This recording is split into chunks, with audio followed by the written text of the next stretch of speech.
Udahlah, jangan terus-terusan dendam sama saudara sendiri. Sita, siapa nih, Nita? Kasih tahu ya, itu sama junjunganmu. Kasih tahu, jangan dendam dan fitnah dengan ibunya.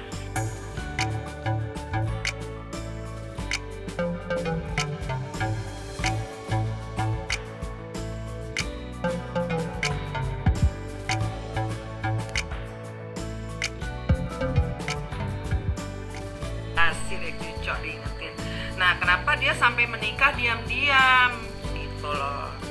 Dulu tiba-tiba dia kan pernah tuh di podcast ada dia bilang, aku tuh gak pernah loh ditungguin loh ngelahirin.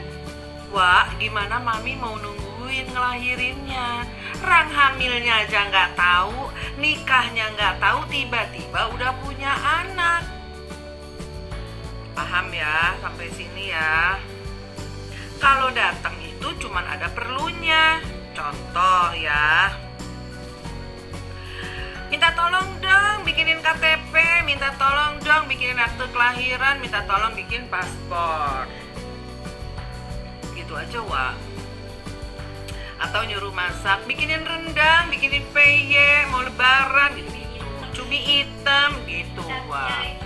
Bikin capcay pakai cabai rawit, bikin mie goreng, kayak gitu-gitu kalau datang. Ku tendang kau dari sini ya. Gak usah kau gaya nyah kak. Ya kan, kita hempas manja. Nih, terus kalau anak yang kedua itu ditungguin sama mami.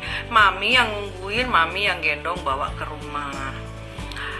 Dulu seburuk-buruknya mantan suaminya masih baik dan menghargai si ibu, si mami gitu.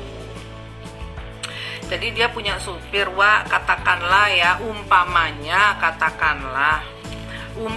namanya Agus gitu, Wak, umpama ya kan. Jadi si supir ini, Wak, si Agus ini tuh baik orangnya gitu. Dan dia pun sebetulnya menyaksikan kekejaman demi kekejamannya si majikannya ini gitu loh. Saya penasaran, saya follow karena penasaran sama kasus ini, Wak. Abis kau follow kasus ini, jangan kau tiru jadi anak durhaka ya, Wak. Sini tak bilang biar Allah yang balas. Kenapa Mbak Uji ngegas? Janganlah dendam. Ya kan dari tadi udah dibilang, kita orang ini nggak ada yang dendam. Kalau yang nggak nyambung-nyambung ku tendang, gitu aja. Emosi nih. Ngomong diulang-ulang karena banyak yang tak tahu, makanya ngomong diulang-ulang. Dan tapi kan ceritanya sama, walaupun diulang-ulang tuh buktinya kamu bisa ngomong bilang saya diulang-ulang ngomongnya, tapi bukan berubah-berubah kan, diulang-ulang. Memang ceritanya seperti itu, bukan dirubah-rubah, diulang-ulang. Jadi begitu ceritanya. Nah, habis itu ngilang lagi, guys. Dia ini memang kayak jaga jarak, pasang pagar sama keluarga. Itu bukan sama mami aja, sama semua. Makanya kakak-kakaknya juga yang dia bangga-banggakan tidak pernah ada sering-sering tampil di IG-nya.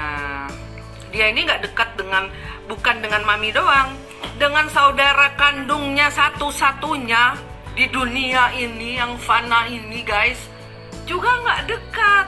Dongengnya beneran tapi gak dekat, guys. Kenapa? Makanya itu si saudara kandung numpangnya sama saya, nggak pernah numpang sama kakak kandungnya. Gitu, guys, ceritanya. Jadi ceritanya seperti itu. Bahkan ada aku pernah tinggal di satu perumahan sampai menjadi saksi bahwa di tahun 2017 saat-saatnya dia lagi pansos dengan artis yang dijadikannya BA apartemen, yang suaminya yang kedua kayak orang Arab, yang pertama juga kita nggak tahu sih siapa. Jadi itu saya nggak tahu suami ke-1, kedua, ketiga saya nggak tahu. Tapi memang yang namanya bapak itu tuh, iya, kayak orang Pakistan, orang Arab. Tapi yang pasti orang Palembang, ada darah Sumateranya itu. Makanya kalau anaknya terus cipit nggak tahu anak apa.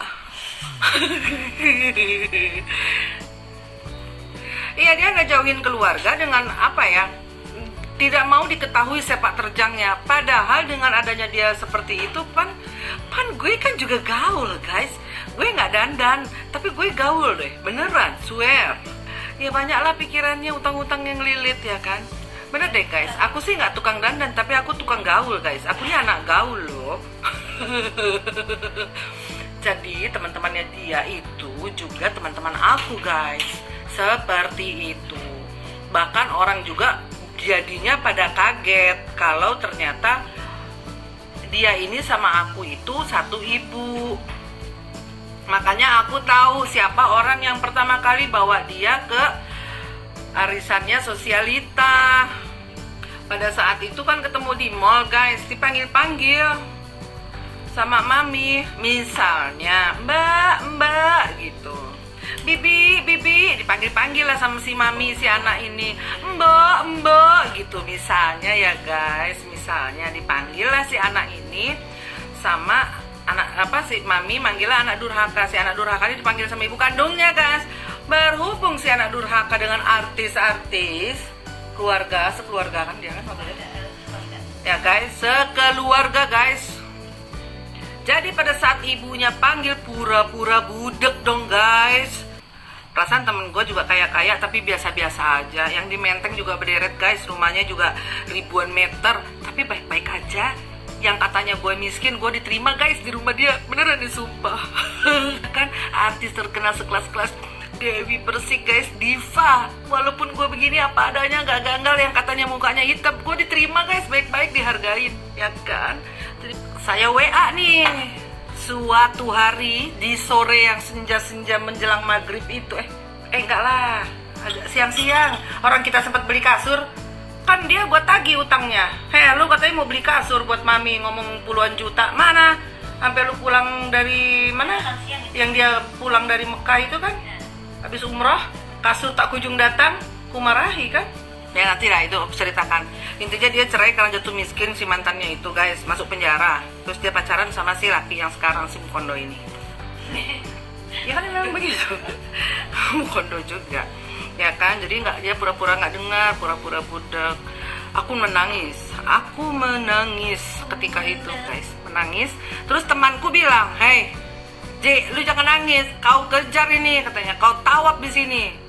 Ya juga aku bilang, haruslah aku cari. Aku tanya dia, "Bo, ada di mana, Bo?" Kata aku kan, si Mbok ini. Dia bilangnya udah pulang. Aku tahu dia bohong. Bohong guys. Jadi Mall Aeon itu guys, ku tawaf di sana guys, ku putar, lantai 1, lantai 2, lantai 3. Oh, manusia ini ngumpet. Begitu aku keluar, ketemuan lagi di ujung sebelah sana guys. Jadi dari ujung ke ujung. Gitu guys, lagi makan mewah guys, ngasih makan si Mukondo. Kan mewah, kalau ngasih makan Mukondo dia mewah loh, daging. Makanya kan sekarang si Mukondo gendut, karena kan dia nggak mampu lagi ketok daging. Ya guys, jadi ini udah lama, itu kejadian tahun 2017. Iyalah 2017 gitu guys. Ya dia pura-pura budak. Sampai aku bilang, udahlah mami, jangan dipanggil-panggil lah si Tonggar itu. Malu kalau dia tuh sama kita kan gembel-gembel, dekil-dekil gitu. Enggak lah, dia tuh kenapa sih kok gitu, astagfirullah. Nangis lah si Mamak Malin ini kan, si mamaknya Malin Kundang ini nangis guys. Di mall guys, bayangkan di mall. Jadi saking ku emosi kan, gue juga nggak penting ya guys ya ketemu sama dia di mall terus bangga-bangga gitu, nggak juga ya kan. Cuman gue kesel aja.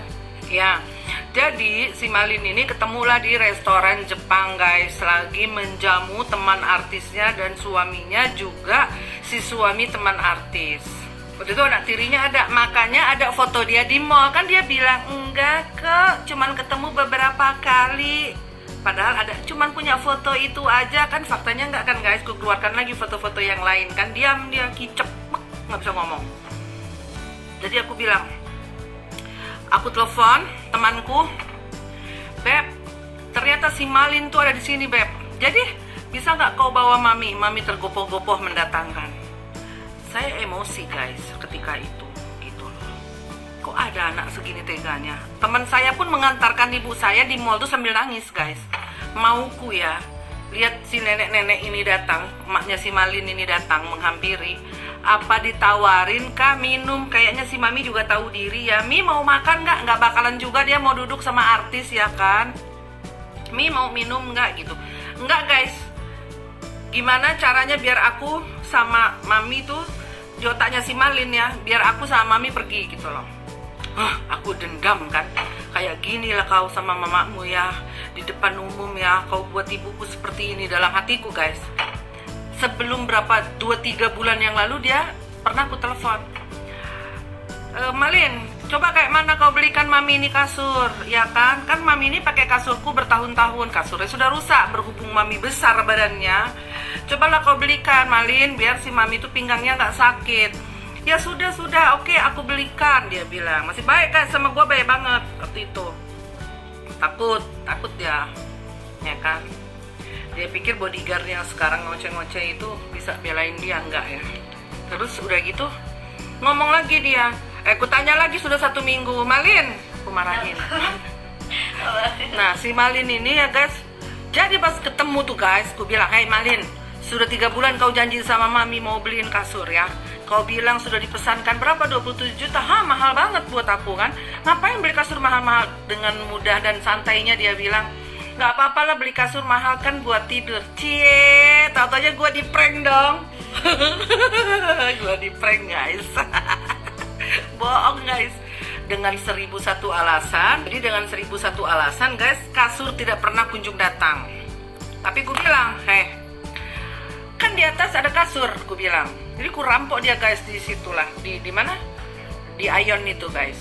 Ku rampok lah dia di Ion itu. Ku bilang, ini kan di atas ada kasur buat mami, gitu kan. Kau belilah Malin, sekarang ya, kau transfer ya, sekarang ya, gitu. Nah akhirnya si Malin itu beliinlah dia ini kasur. Dia transfer berapa ya waktu itu, 10 juta doang sih kalau nggak salah ya. Dia transferlah 10 juta gitu loh guys, di prank. Jadi yang 27 juta halu-halu aja di prank sama dia.